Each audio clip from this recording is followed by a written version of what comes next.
Not too many guys would claim to have Jane Fonda, Barbara Streisand and Liza Minnelli as their fans, but then again, not too many have the charisma of John Travolta. He first drew attention for his part as Vinnie Barbarino in a great series called Welcome Back, Kotter, and then really made the world sit up when he starred in two of the biggest money spinners in film history. They are Saturday Night Fever and Grease. So would you give a great Mike Walsh show welcome, please, to John Travolta.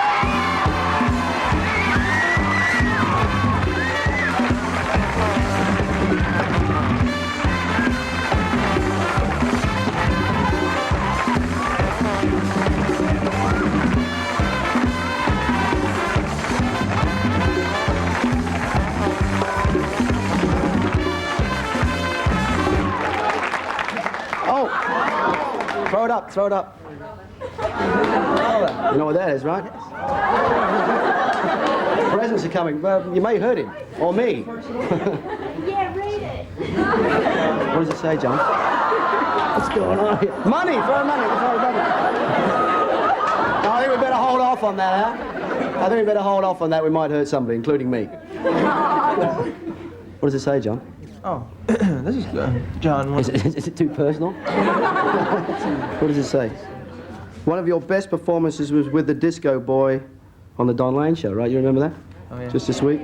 You really brought tears to our eyes. Thanks for being such a beautiful person, inside and out. Lots of love and luck from Judy and Jeanette. Isn't that nice? Yeah. John? The wallet's get bigger and bigger. Yeah, right. Welcome. Welcome to Australia and welcome to the Mike Walsh Show. Well, this is good for me because I'm a big fan of yours too. Thanks very much. You must come and see us next time we get over there. Absolutely. Yeah. One of my favorites is Reminiscing. Yeah, it's a nice song, yeah. Good song, great song. So how have we been treating you? Great. Good? Had any favourite places yet, or non-favourite places? Where have you been? Adelaide, Melbourne, Sydney. Sydney. And That's it? Yeah. You didn't get across to Perth? No, not yet. Maybe next time. That's been good to you? Excellent. Yeah. Can we dispel all those rumours right here and now about Olivia? Because I know they're not true. They're not true, are they? Are they? The impending marriage is what I'm talking about. Oh, yeah. Is that? You know what rumours grow and grow and grow, don't they? Yeah. Well, Olivia are very good friends and have been since before Grease. So.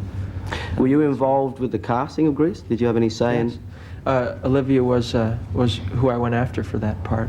I'd heard her songs and seen her on one of her specials and her album covers and all that kind of thing. And I said, there is the definitive Sandy. I had done the show, so I knew the show quite well. And I said, there's the definitive Sandy, Olivia Newton-John. I said, we have to get her. And I was surprised because a lot of musicians aren't interested in being on film. And she was, and I was thrilled, relieved, all of that, because she was, I thought, so perfect for it. Well, we thank you on behalf of Australia for picking her, because she's certainly come on since then, right? Yeah, well, I think she has it, whether she had Grease or not. Terrific.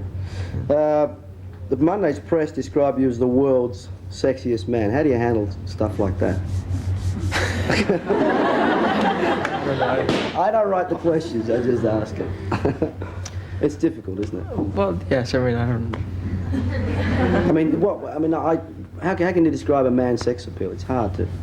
Yeah, I think it especially takes someone else to. I mean, it's hard for me to relate to it. To relate to it, but another might be able to, and it may be even individual to them. I'm sure there's quite a few people in the audience that understands what it means, right?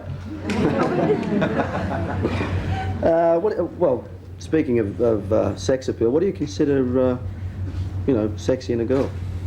Oh, God, so many things.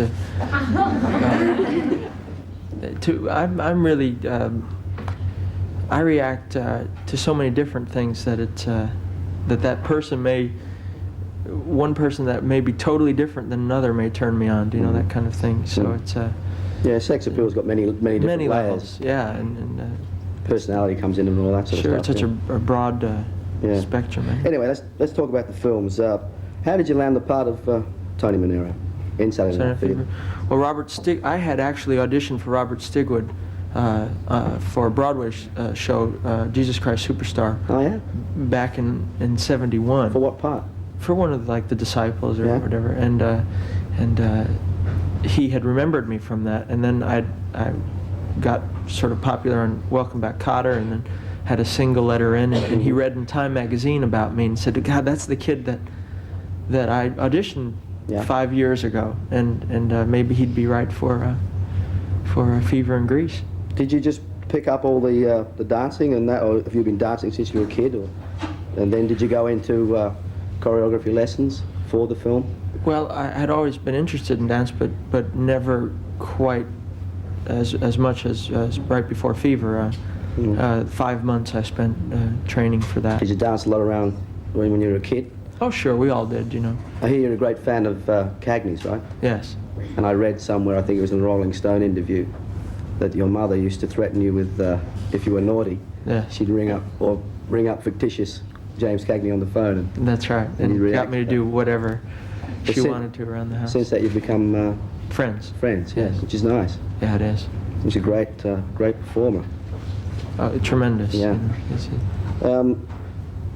Did you, in the course of Saturday Night Fever, have to do a lot of gym training, you know, for the role? I mean, did you lose a lot of weight?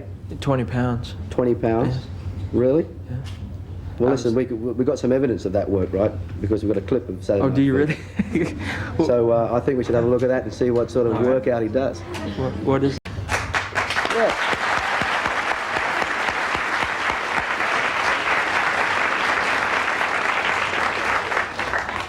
John, Saturday Night Fever was such a huge success, and follow-ups are always a problem, aren't they? I know, you know, with albums and stuff, it's always the next album is the most important. Sure. And I'm sure the next film is always the most important. Luckily, Grease came along. Can you tell us a bit how that all came to be? Well, that was a package. You see, Fever and Grease, I was signed to do together. Were they together? Yes. All right, so you didn't have to worry. No. So you had two things. Yeah. Then after that, you did the film with Lily Tomlin, Moment by Moment, which didn't do a lot for you. No. Right. How did you sort of ride over that? I mean, was there any worries? Move on to the next one. That's how you best do it. Yeah. So. Which was? Urban Cowboy. Urban Cowboy, which I've seen, incidentally. Has it started playing in Australia now? I think it has, yes. Isn't it? It's been. It's a great film. I thought it's terrific. Yeah, I like it too. I think it's good. How long did you spend in Houston doing that? 5 months. Everything's 5 months in my life. Yeah. No. Yes. And. What are you doing now? Like five months of film and then 5 months of preparation for films and things? The actors are on strike in the States. So, so it's perfect timing for everyone is. You know. Yeah. It seems like it may come to an end, but it was perfect timing for publicity and things like that. Yeah. For it. Well, I think we should have a look at a bit of Grease because it features Olivia very, very strongly. Absolutely. And so let's have a look at Grease right now with John Travolta and Olivia Newton-John.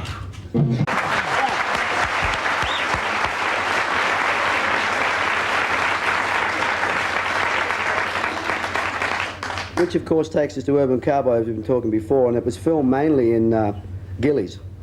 Tell us a bit about Gillies. Gillies is this huge nightclub that's in Texas, in the United States, and it's like 3.5 acres large. I don't know. I think we still use acres, yeah. Okay, I mean, I don't know. I can't judge areas. Anyway, it holds about 8,000 people. It's got 7 bars and a huge dance floor and stage, and it's like a it's like a big circus almost. It's huge. 7,000 people they can get in there. And anyway, that's where a lot of the story takes place. Where he works in an oil refinery during the day, and to have fun at night, he goes to Gillies, and he meets a girl he likes. And I don't know what the clip is, but. Well, hopefully it'll show a bit of Gillies because it's an amazing place. I mean, I'd like to see it myself. In fact, we're going to Houston, I think, on the next tour, so I'm going to check it out. Yeah. Good. Can you give me a name for the door or something? No, it's a great. It's a feature about America. I mean, everything's done on large scales, right? Yeah. Especially in Texas. Yes. It's always the biggest. And I think the clip that we've got from Urban Cowboy features Gillies and, of course, your leading lady, Deborah Winger. Deborah Winger, and yourself. This is Urban Cowboy right now.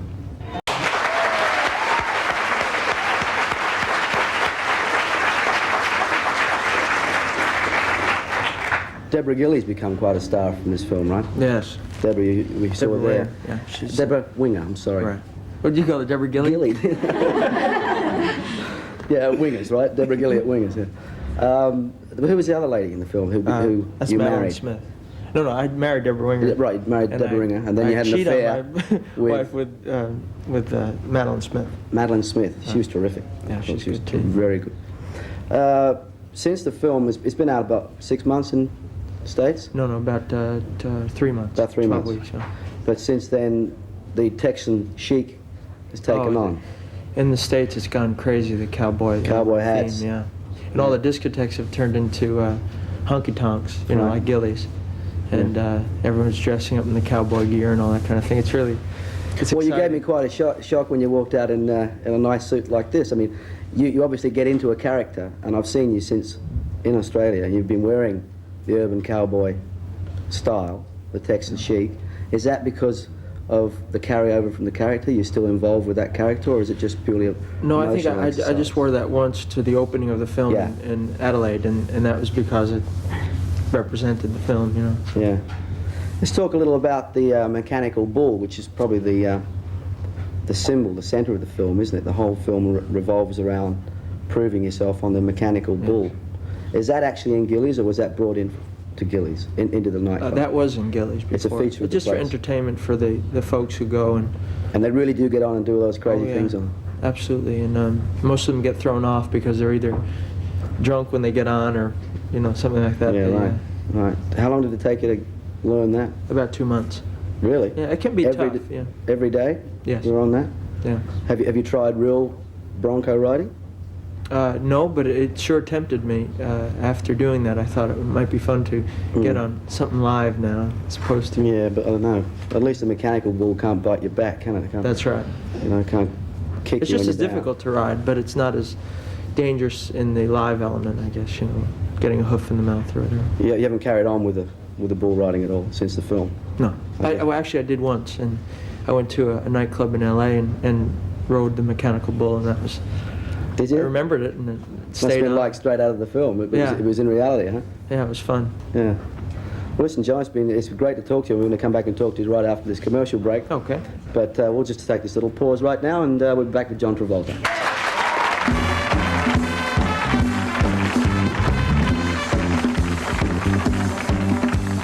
Guest is Mr. John Travolta. One more time.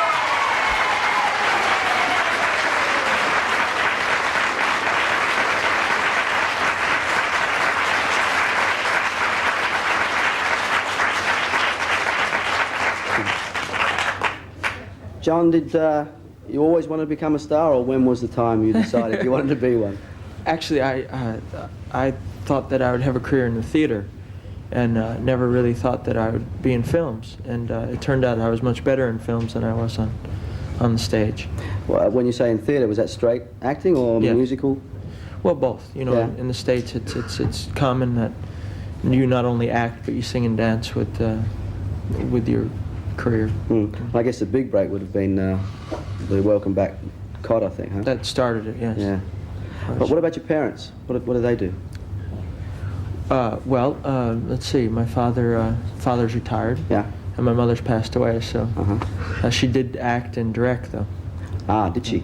Yeah. What, in television? No, in stage. So she was a big encouragement, I guess. Yes. Yeah, right. When did you leave school? About 16, right? Yes. Were you popular at school as far as, you know, girls and whatever goes? I'm sorry to keep asking these questions. Well, no, that's fine. I wasn't really all that popular at school. I was sort of, my mind was on other things, I guess. I mean, with all the trends from Saturday Night Fever, there was a fashion trend from that, right? Yes. And then now there's a fashion trend from Urban Cowboy. What sort of clothes did you wear around New Jersey? Actually, not unlike some of the clothing that was in Fever. Yeah, right. Because an interesting thing was, I think I had mentioned that when you do so many interviews, you forget when you've said something before or not. But That's all right. the clothing that I wore in Fever had actually been 3 or 4 years old. I mean, Oh, it yeah. was sort of outdated clothing that because that particular part in Brooklyn, they were wearing clothes sort of behind the time. Yeah.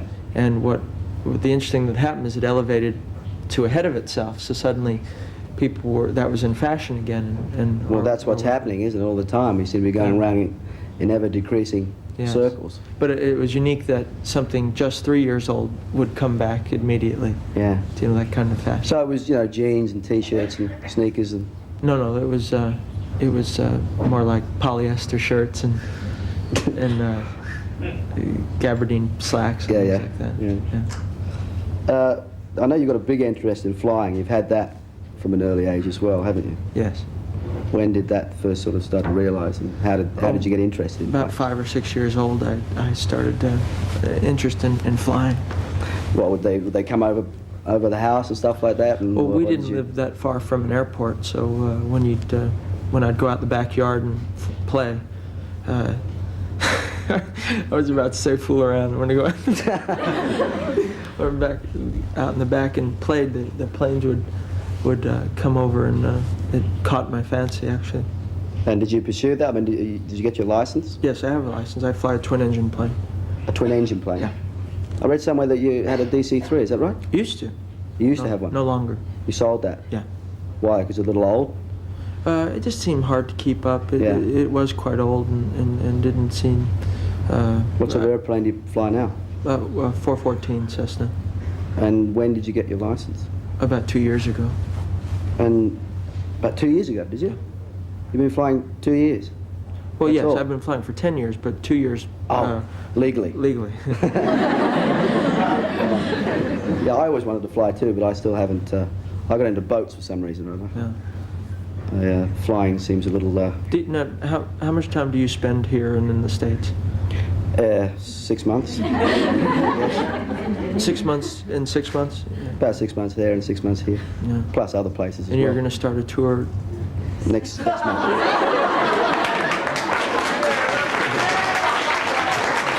I like it. No, he said before he'd like to ask me a few questions as well, which is, we've only just met. Glenn is mostly been interviewed too, so I know Yes. that it's hard for him to be asking me questions, so I just thought I'd turn it around a bit. Thanks, I appreciate that. In 1977, the Academy Awards, you had a bit of trouble with overzealous fans, right? One, obviously. One. Oh, only one.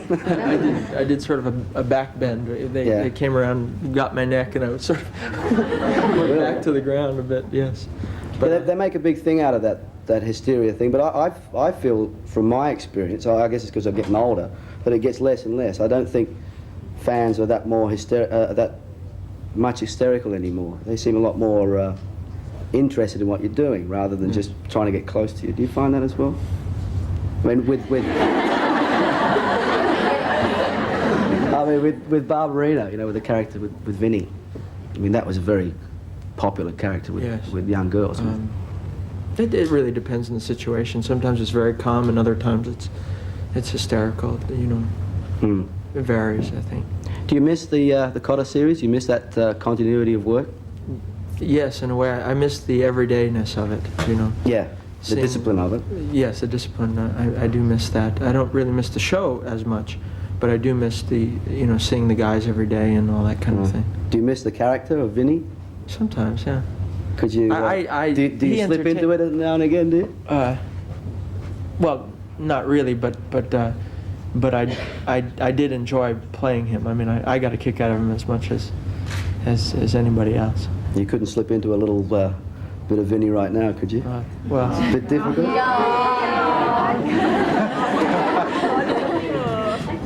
If I play Arthur, would you do it? Was it Arthur? Was it no Arnold? Mr. Carter, that one. That guy, I liked him. He was terrific. Anyway, John, listen. I really want to thank you for coming in and speaking with us. He's been here for a while. He's a very busy man. He's got lots of things to do. And how long have you got left in Australia? I leave on Friday. On Friday? I've got to come back here. I mean, this has been the warmest reception I've ever had. Is that right? Yeah.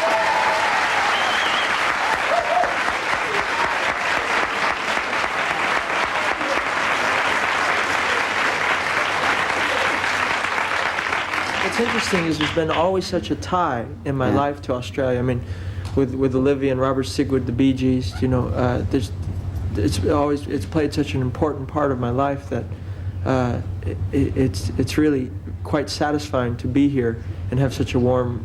So you felt reception. drawn to it rather than... Yeah, and I mean I felt quite good, like I was coming home or something, because it's such a important part of my life here. It's a pretty unique place to live. I mean, I know I like living here very much. I don't blame you. I could understand. Yeah. Well, we hope you come back and see us whenever you can next time. John Travolta, everybody. Take care. John Travolta.